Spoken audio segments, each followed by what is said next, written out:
Hi everyone, welcome back. My name is Alyssa Calver. I'm the founder of WeGotThis.org and I live with stage 4 metastatic breast cancer. We have been spending all day, today is June 4th, 2025, which happens to be my 38th birthday. And I've invited some friends and this is a friend that I'm so excited that I get to meet today to just talk about some really exciting things and particularly some of these crazy ideas in life that we come up with and might seem crazy to others, but make sense to us. And I'm excited to walk through it. I think otherwise I would have spent a lot of today in bed, but here I am chatting it up with all my friends and I'm so glad that I chose to do it. So Dr. Matt Hershcovitch, I have here, who I got introduced to by my great friend Ariel, who was on one of our earlier episodes. And when I told her about this premise, she's like, you have to talk to Dr. H. And so I'm so excited to get to chat more and find out why. I mean, I can already tell you're like a bright light of energy and all that good stuff, but I'm excited to hear more about it. So I know we're close to being neighbors and you came over from your practice in Burbank, but that's like all I know. So I've thought like, while I'm a guest on a podcast or other things, it's nice to hear them read your bio, but there's always things you're like, oh, I don't know I would have said, or like maybe I would have said this instead. So I'd love if you'd be open to just giving a little intro on who Dr. H is and what you're all about. Sure, I'd be happy to. But Awesome. First, especially given it's your birthday, Oh, yeah. I have to laud praise on you. And I think everything you've done thus far has been absolutely incredible in the organization you've built. Thank you. Nothing short of amazing. And this world needs more people like you. I appreciate that so much. So, and really, you could probably fill 12 hours of podcast time just talking about yourself, but it's wonderful that you're hosting it here. And I feel inadequate to be sharing the stage with you, but I'm going to try. Well, that means so much coming from someone who's so smart. So thank you. I got lucky on some tests. Let's be honest. But that really means so much. And what I love most about all of this and what I've been working on is how it expands like this community and network of who we're with. And so I love that it was Ariel's instinct to be like, wait, do you have another spot? Because Dr. H would be so great. And it's like, now we get to meet. Maybe we wouldn't have met yet, Maybe. Yeah. Maybe. So a little bit about me. I grew up in New York, did school at a lot of places.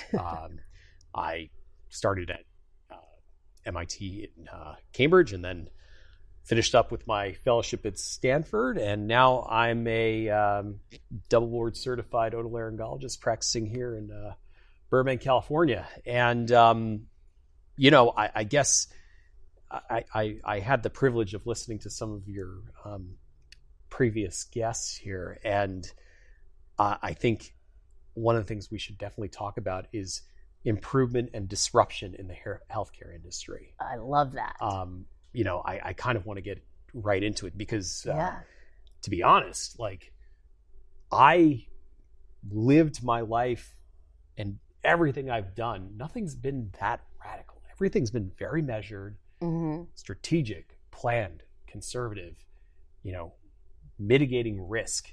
And I mean, that doesn't always work. I mean, it's a very safe way to go about it. And it's, done well so far. And, I guess gotten me where I, was supposed to be or needed to be. But after years, 14 years of education and training, I realized I was not happy. And people would say, you're absolutely crazy. How could you not be happy? I was actually, I didn't have my own office. I was working out in the West Valley. And I had a new wife, 2 kids, and how could things be any better? The dream. I mean, I was living the dream, and I had great friends, but I wasn't happy. And it was at that point I realized I was just every day going through the mundane drumbeat of seeing patients, trying to get through as much as possible, put out fires, and there was such a pressure on. I was kind of like a very top-heavy practice with, one partner essentially owning and controlling everything. And, Mm-hmm. you know, you lost sight of what was actually important, and treating people, helping people. And it was all geared towards production. And I realized that, you know, I was coming home from work every day. I had anxiety. I was miserable. Mm. And, you know, how could that possibly be after, you know, on paper accomplishing so much just to be unhappy? Yeah. How could that possibly happen? And meanwhile, I know those types of problems, they are minuscule, and I should never complain about something like that. But it's just how I felt. Yeah. You know, and I would never, you know, think to compare myself to someone like you. But I mean, I would argue that happiness is like Yeah. it should be our top priority, you know? so I thought there had to be a way for me to be happy, do what I was trained to do, and you know, help people in the process. And I actually, it was I came across, it was actually a surgical equipment rep that introduced me to someone, said, hey, you know, we're trying something in Washington, D.C., and, you know, we think you'd be a good person to, you know, help take this to the next level and start this in California. And it was a different model of seeing patients, treating patients, Mm-hmm. where we would shorten wait times, make sure there was immediate availability, and make sure that not only did people get in, but proper amounts of time were spent with the patient. Mm-hmm. And, you know, it involves employing many providers in the practice, Mm-hmm. so that there's ample availability, and every new patient gets, you know, 45 minutes, an hour with the provider. Wow. So, and this new model, it's radically transforming our field in ear, nose, and throat. Yeah. Now, it's a very small subspecialized field, but the focus now is on how can we help the patient rather than how can we see as many as possible. And frankly, we're seeing better results. We have happier patients, and I'm loving work every single day. I love the people I work with. Yeah. I love that we feel like, at least within our small subspecialty, making a difference, and actually deriving some self-satisfaction in the process. So it's like a win-win-win all around. I love that. All around. Yeah. So, and you know, you're no stranger to healthcare and all the good and the bad. Yeah, and experiencing the rush versus people taking the time. But the doctors that I've had who do take the time are definitely the more successful in the field. So there's a way where you can have your cake and eat it too. There is a way to do it. It can be done. But the system that we're brought up in, it's not optimized and it doesn't encourage that type of behavior. Mm-hmm. It doesn't encourage running a practice that way. It is, you know, rush, see as many people as possible, you know, and move on. Yeah. Well, and in the first scenario of how you were explaining your life, like, no one was really winning. No, nobody was winning. You didn't get to be happy from Nope. it, and then your patients didn't get as much attention. Nope. So what made you feel inclined like that? Because how you're saying this, like, radical idea, which is wild that it is radical in the house, but it makes sense. But like, when you really think about that, you're like, oh man, like, couldn't we just figure out that people should get quality time and be treated like people and all that? But like, what made you think to take that leap or invest? You know, in it was almost like part of it was during COVID, and part of it, COVID was somewhat the impetus to do this. And if you looked at, you know, at least the books as on paper, I'm doing very well, I have a great life, Mm-hmm. great family. Why would I jeopardize that? Everything I've done in my entire life has been very deliberate and very measured. Mm-hmm. Why would I take a radical risk and say, to hell with it, I'm done. I'm going to start this new practice, this new model in California. Who knows if it'll even work? I don't know. Yeah. We'll see. Maybe. And, I'm essentially jeopardizing my family's livelihood at that point. Mm-hmm. The old me would have never, ever taken a gamble like that, ever in a million years. Mm-hmm. But it was COVID, and I realized I'm not in such a safe position as I thought I was, because I was the youngest member of the practice, Mm-hmm. and even though I'd been there for 6 years at that point, I was first one to have their schedules cut, first one to feel the pain of downsizing, Mm-hmm. and last one to have it return to normal. It was like this false security that was actually holding you back from doing what would make you happier. Correct. And, there was a lot of, let's just say, underhanded things that I realized was happening without my knowledge, that I did eventually find out about. And then at that point I was like, you know what? What do I have to lose? This? Yeah. Well, why not take a risk? One of my good friends and mentors always went by he would always quote his grandfather and say, successful people do what others don't. And he's right. You have to do something different. You have to do something. You have to take a chance once in a while.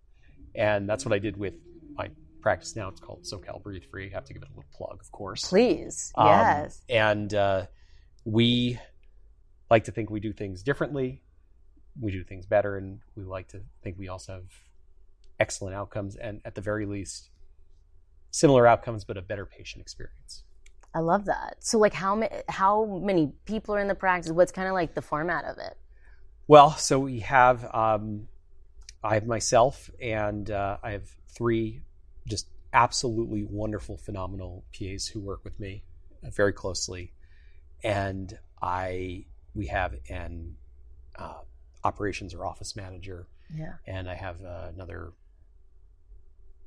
8 people who work with me. And the best thing is, though, this type of model that we've been able to do here in California has now been done 6 other times in California.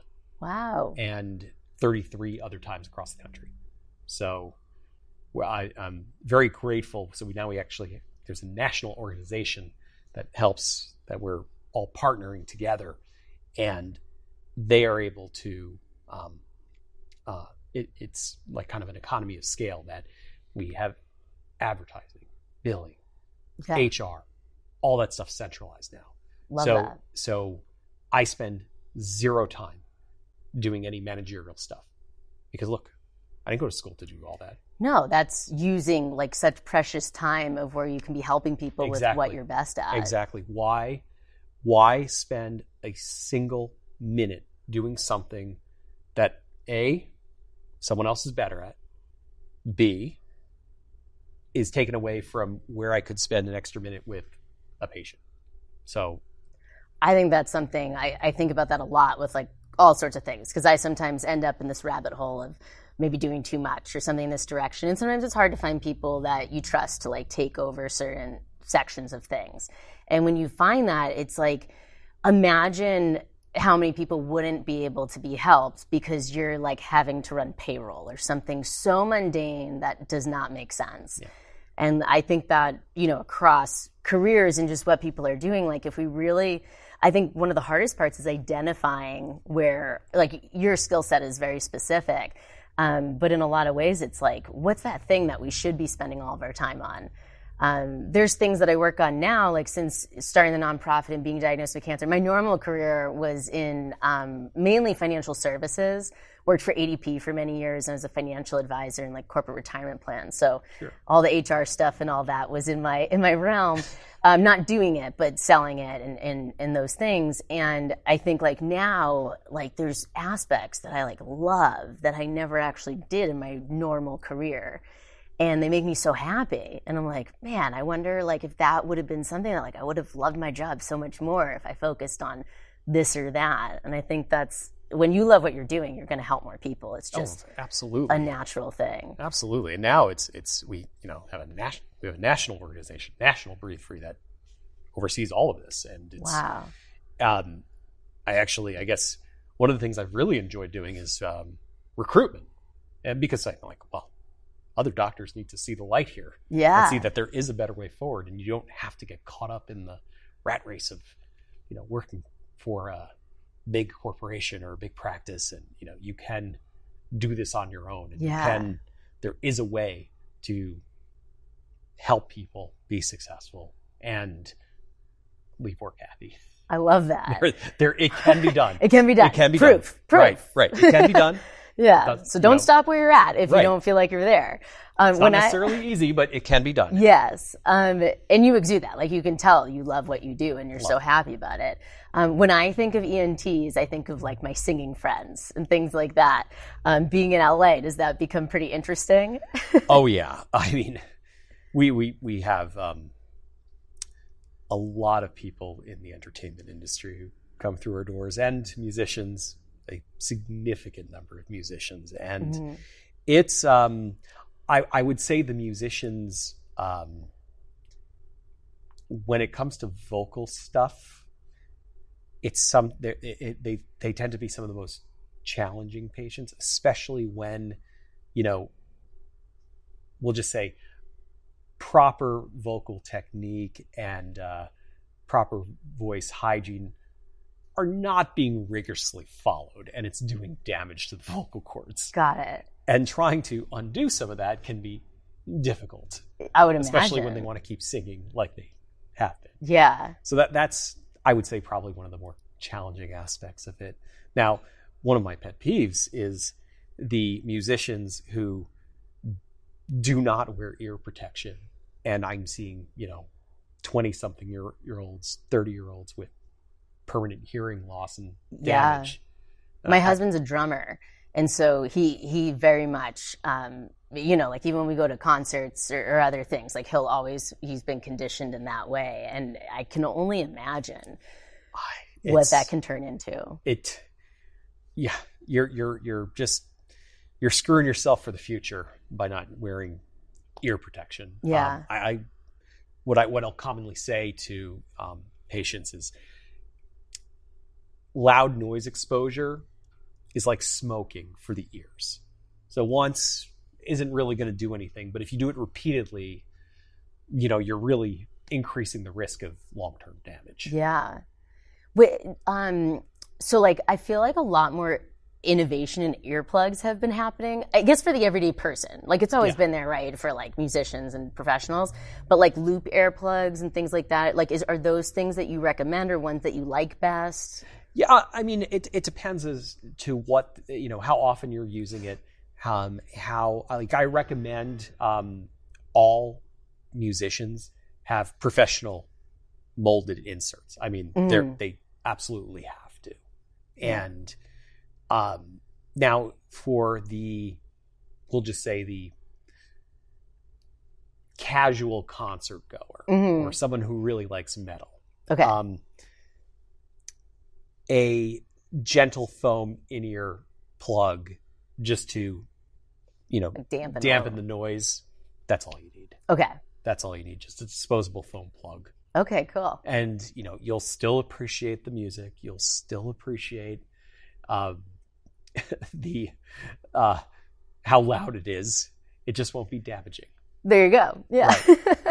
Right. We always have like a big thing of those, again, because my husband and my daughter loves to squish them. Mm-hmm. So if I like run out of something and she wants like a surprise, I'm like, oh, I found these pink, foam earplugs. I love that. I have a selfish nose question. Go for it. Because so I've been on like 5 different types of treatments since being diagnosed almost 4 years ago. And everything has, a little bit of differences with the side effects. And I've always gotten, throughout my life, like even as a child, I would get nosebleeds. And particularly with chemo, a little bit more. And then this current chemo I'm on, it's called Kadcyla. It really thins out my blood. So like, it used to be I get a nosebleed, but it clots pretty easily. We partner with a brand called Nampons that are like nose tampons, which help at least I can be hands-free. But it's gone to the point where like I even bleed through those when I do get one. Sure. So there's usually like this week or two after my chemo infusion, which I get every 3 weeks, where I will end up with like 2 to 3 nosebleeds a day that are like long lasting. And so I selfishly was curious if like, you know, because growing up when I would get them, it's like whether or not you get it, what's it called, cauterized or things like that. Like, are there certain things with that's just a common symptom I've found with cancer? Sure. And unfortunately, we do see a lot of that. Sure. I actually would. I haven't looked in there, so I can't say for certain. Yeah. But generally, it's not a specific one vessel. It's just some general oozing from maybe a few points in the mucosa when you look in there. And so cautery is not going to be the best option. Okay, because that's just attacking like one vessel that might Correct. Okay. Correct. The best thing to do is actually increase the vitality and thickness of the mucosal lining inside the nose. So there's a couple ways you can do that. What I think you should always be on, especially in proximity to your chemotherapy, there's a mupirocin or Bactroban ointment, kind of what they give kids who have impetigo, putting a little in the nostril twice a day, and then carrying around some saline spray to keep it nice and moist. That is very helpful. Now, if that doesn't cut it, a lot of times what we can do to help kind of thicken things in there is we can do estrogen drops. Because estrogen causes kind of like a increased swelling inside the nose. I feel that as a woman. Yeah. I mean, that's what happens during pregnancy is people, you know, will have newly pregnant women come in with a runny nose. Like, I don't understand. I've, you know, never had this before. I said, well, I'm pregnant now. That makes so much sense. Yeah. And just wait till later in the pregnancy. This is going to be the least of your concern here. So. Well, that'll happen too. Like I get kind of like, it's not just, it's different from a runny nose. It's literally like I could be leaning over, just my nose will run, you know? So it's really the lack of thickening. Yeah.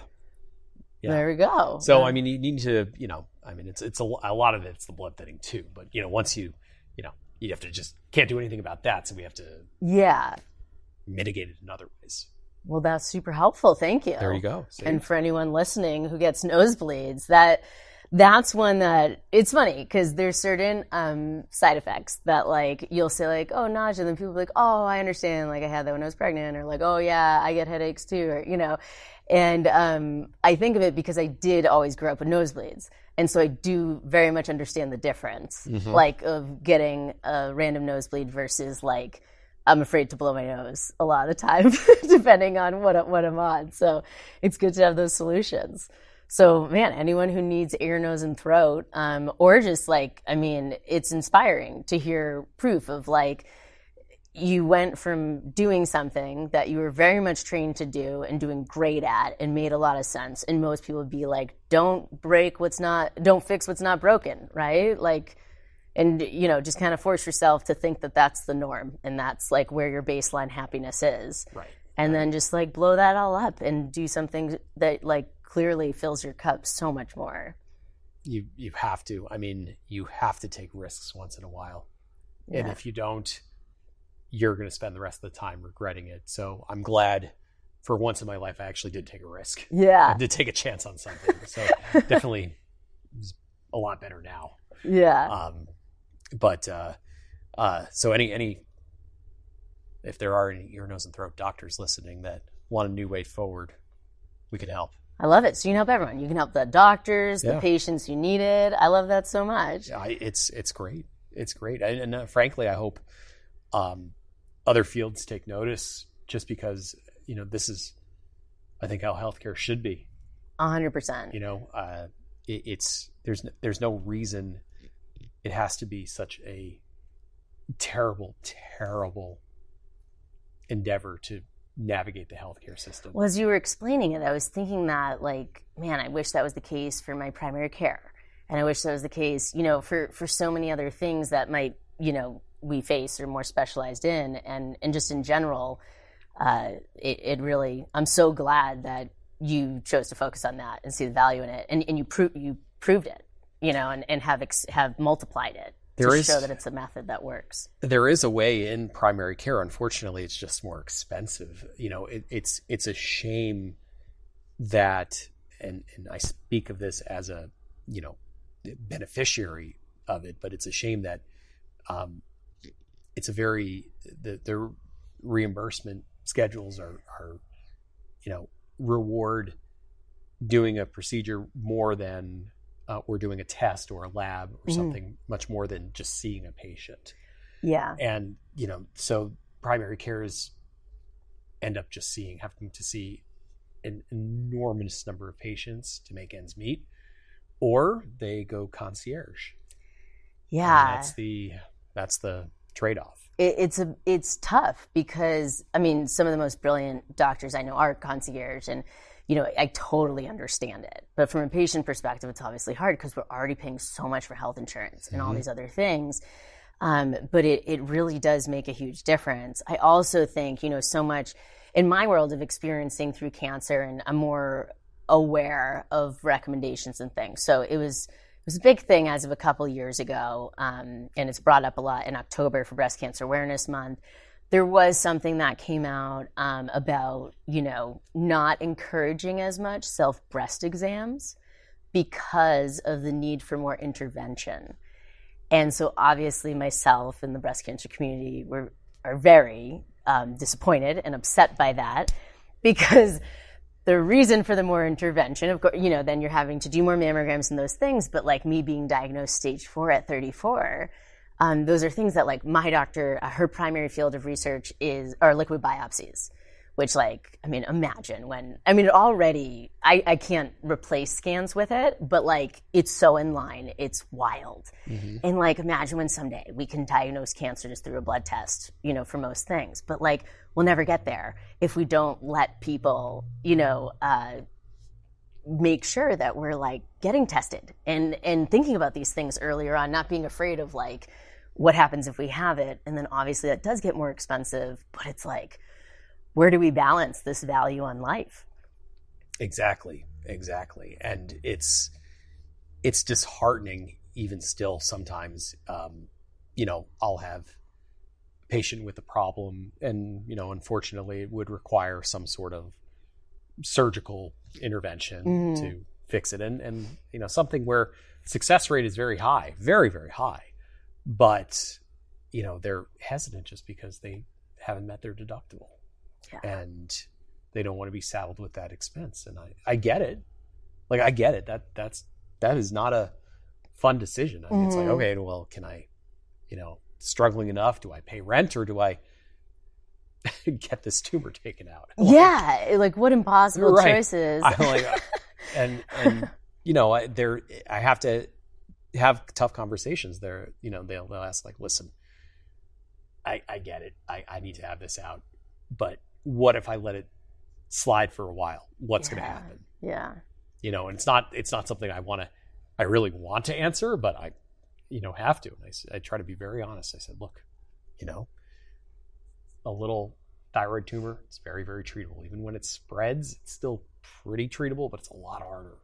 Yeah. So those are the things that I don't think people really understand. So one of my good friends has medullary thyroid cancer, and thyroid cancer, I even had this, I actually bring it up in my book. One time I was going to play tennis. I met a new person I hadn't met before, and my friend who introduced me was like, oh, Alyssa's been back. She like has been kicking cancer's ass and all this stuff. And she's like, oh, what type of cancer do you have? And I was like, oh, I have, metastatic breast cancer. And she obviously didn't know what metastatic meant. And she was like, oh, well, at least you have the good kind of cancer. And I think that good kind is interesting. And if you see that part of my book at the end, totally wiped the court with her. I totally beat her, so it was awesome. And we were friendly after that. It was all fine. But that comes up a lot with thyroid cancer. And other cancers, because yes, if we can catch these things super early, they're very treatable. But medullary thyroid cancer has very little options. Surgery. I think there's no chemos for it. No, there's not. Yeah. So these are minute details to some, because they still think, oh, it's thyroid cancer. Oh, it's breast cancer. But they're huge differences to people's ability to survive. But then also we're so quick to like your example of just being like, I should be happy. Right. And we push aside like maybe this opportunity to be happier or the opportunity to be more comfortable. Right. And I see it all the time. And I think of it myself too. Right. There's some times where I'll have certain side effects and we'll kind of go through it every infusion. I get my infusions every 3 weeks. And there's some things where my doctor's told me, she's like, there's certain stuff that we sometimes just need to like wait out and see if it'll go away.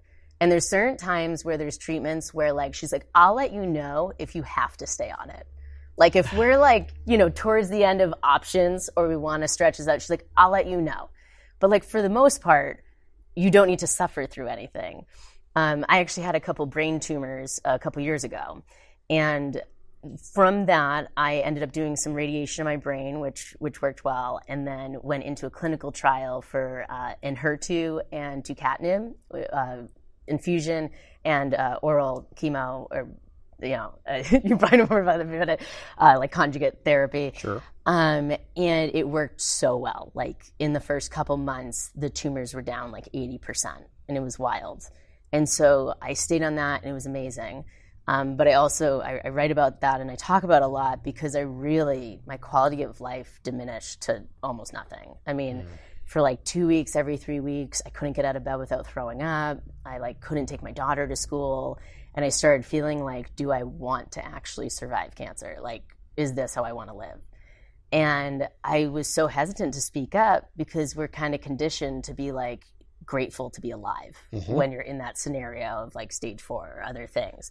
And when I finally did really bring it up, like directly, my oncologist was like, oh, like we have other options. Like, and we ended up, I was on it for 6 months and then made the decision to switch, which scared my family. And, it's a treatment that's working. Yeah, of course. Which is huge. But we switched to a combination of Herceptin, Xeloda, and tucatinib. And I did that for over 2 years. And with the exception of, being a bit fluffier, the biggest symptom for me was weight gain. I had like very normal quality of life. Like it was amazing. And I'm so grateful that I did have a recurrence the end of last year and switched chemo at the beginning of this year. But like I had 2 years of my life that I could have been still like, yeah, that other treatment could have worked, maybe still working now. But I'd be suffering. Right. Yeah, and so these are just things You'd that... be in bed vomiting as we speak. Exactly. That's no good. I couldn't come record 6 hours of a podcast, No, It's not fair on my birthday. Of course not. Yeah, so just everything you're saying resonates so much, and it's really interesting to hear it too for like, it doesn't all need to be just like the extreme scenario of cancer or this or that, like... What if a singer, like that's their whole life and it's true. And they're not taking care of their voice the right way, or there's a procedure they could do that would make everything more comfortable and sound better. That's 100% right. And I mean, we have that conversation, unfortunately, on a daily basis with some people. Yeah. And, and it's always hard to keep things in perspective. So, I mean, honestly, if my voice was going out and not optimal, no problem. Like people would probably pay me not to sing. Okay, that's how bad my voice is. But where it's your livelihood, I get it. Oh yeah. I get it, and it's a huge deal. And you always have to keep that in mind. That's what you may perceive as trivial, someone else, it's not. That's so important, and like. Again, resonates so much because with you spending the time on the whole patient, like you're saying, like if something happened to my voice too, we could never do a duet. No one want to hear it. But if my career is singing, I'm a different patient then. Sure. It's actually with this recurrence I had in my left breast the end of last year, because I'm stage 4, it doesn't make sense to remove my breasts, which is very counterintuitive for most to understand, but like we can't remove my brain, we can't remove my liver, so remove my breast isn't the thing to do. But when I did meet with the surgeon, because we did end up actually doing a lumpectomy because the tumor grew pretty large, so it was more just very uncomfortable. When I asked about that, I was like, we don't do a mastectomy, right? And she's like, well, I don't know you yet. Let's talk, like I need to understand you as a patient before I know. And that really, I'll remember that because there are I have metastatic friends who they really just want their primary tumors removed. Like they just don't want to have their original breast anymore. Like that is so, like the idea, like I knew I had cancer in my breast for a good like 6 months before we were resolving a lot of this stuff.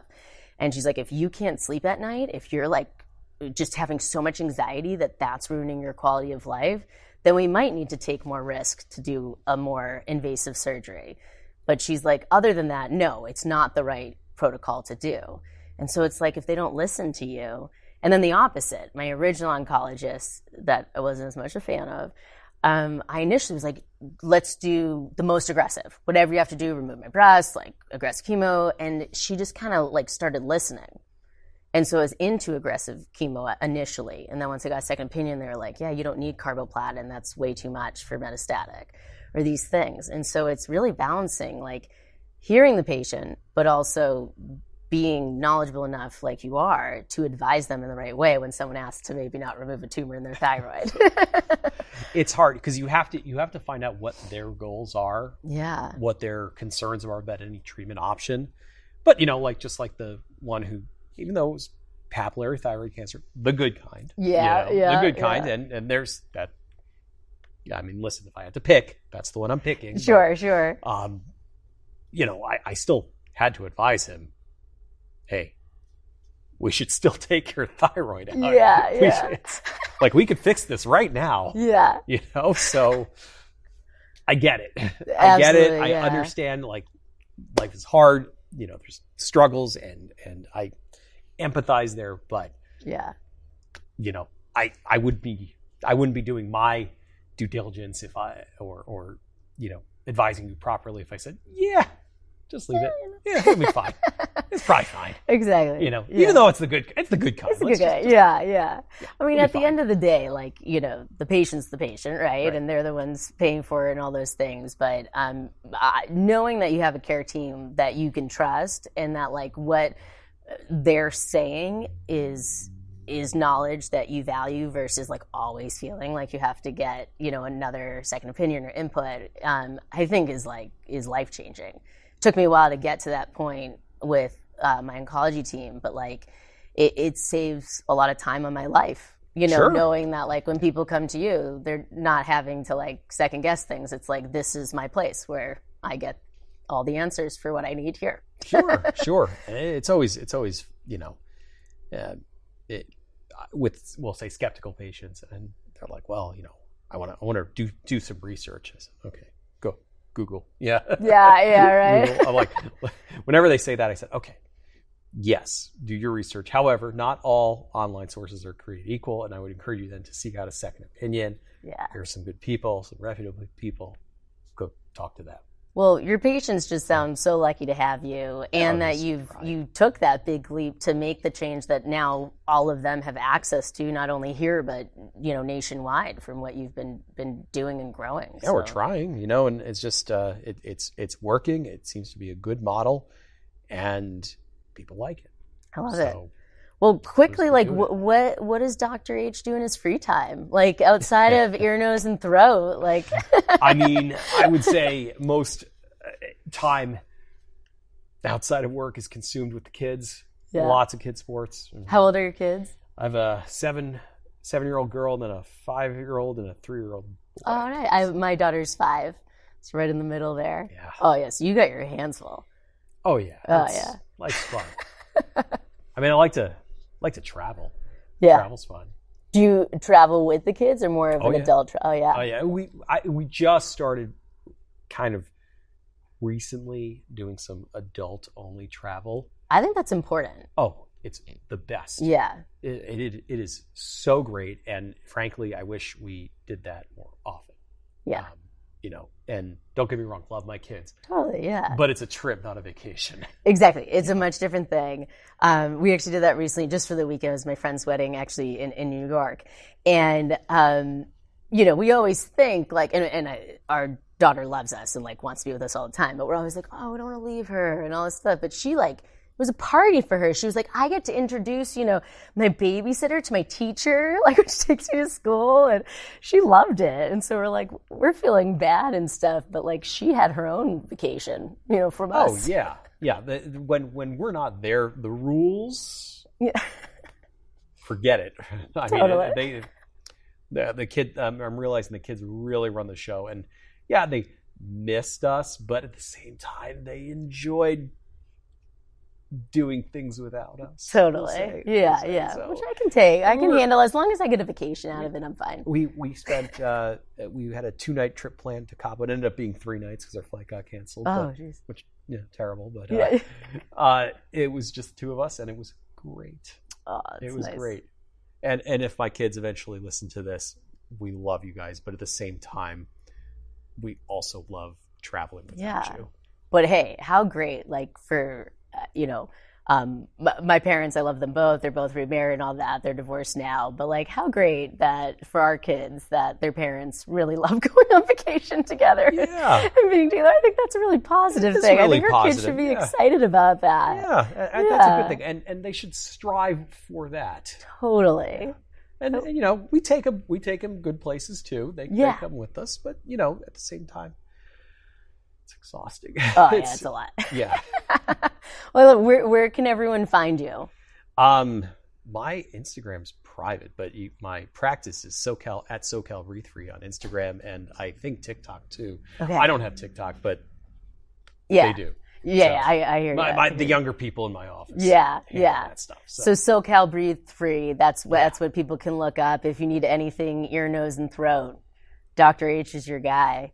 I'm like, man, what kind of other ear, nose, and throat things do I need? I want to go to Dr. H. One of the most common things is people our age is, who